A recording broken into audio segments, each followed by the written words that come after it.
বন্ধ করতে হবে। এই পঞ্চায়েত সমিতির অবৈধ পার্কিং বন্ধ করতে হবে। 30,000 মানুষের পঞ্চায়েতে করার টাকা লুট করা যায় না, যাবে না।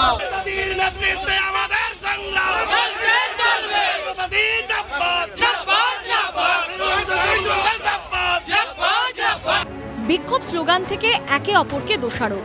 পার্কিং জোনের দখলদারি ঘিরে বছরের প্রথম দিনে তৃণমূল বিজেপির ঝামেলায় উত্তপ্ত হল দক্ষিণ 24 পরগনার বকখালি পর্যটন কেন্দ্র।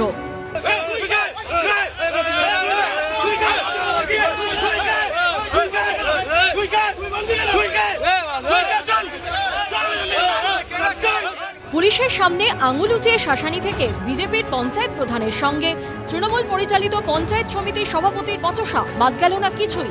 আর এই বচসার মধ্যে পড়ে নাজেহাল হতে হলো ঘুরতে আসা পর্যটকদের। বকখালি পর্যটন কেন্দ্র, আর বকখালি পর্যটন কেন্দ্রে যে পিকনিক স্পট, সেখানে যে সমস্ত পর্যটকরা আসেন বিভিন্ন গাড়িতে করে, সেই পার্কিং ফিস কে নেবে সেই নিয়ে সকাল থেকে রীতিমতো দ্বন্দ্ব।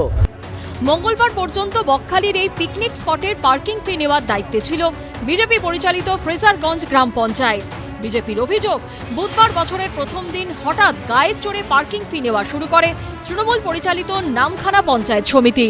এই পার্কিং জোন বা পিকনিক গার্ডেন, পিকনিক গ্রাউন্ডটা টোটালটা সেই 2000 সাল থেকে ফ্রেজারগঞ্জ গ্রাম পঞ্চায়েত তার তত্ত্বাবধানে চালায়। কিন্তু আজ কয়েকদিন আগে পঞ্চায়েত সমিতি তার গায়ের জোরে নিজের বল খাটাতে চেষ্টা করছে।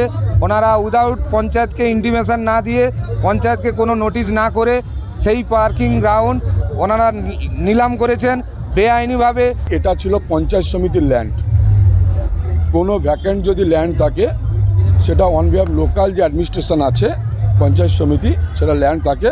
এটা ডেভেলপও পঞ্চায়েত সমিতি করেছে। এটা কোনো গ্রাম পঞ্চায়েতে কোনো ল্যান্ড ছিল না।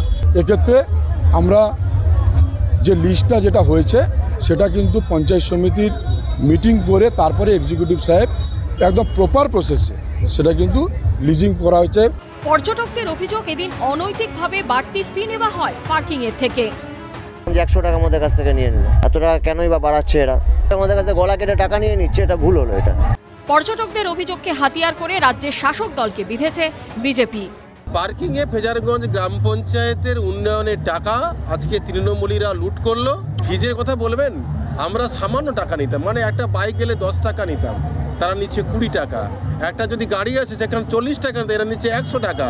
আর একটা যদি একটা বড় গাড়ি যেটা 100 টাকা, সেটা নিচ্ছে 200 টাকা। ফিজ বাড়ানো হয়নি, আগে যেটা ছিল সেটাই নেওয়া হচ্ছে এবং একদম গভর্নমেন্টের আমাদের জিবিটিএ যে রেটটা বেঁধে দিয়েছে সেই রেটটাই নেওয়া হচ্ছে। শেষ পর্যন্ত কার দখলে থাকবে পার্কিং জোন? কতদূর গড়াবে শাসক বিরোধী এই তরজার জল? সেটাই এখন দেখার। গৌতম মণ্ডলের রিপোর্ট, এবিপি আনন্দ, দক্ষিণ 24 পরগনা।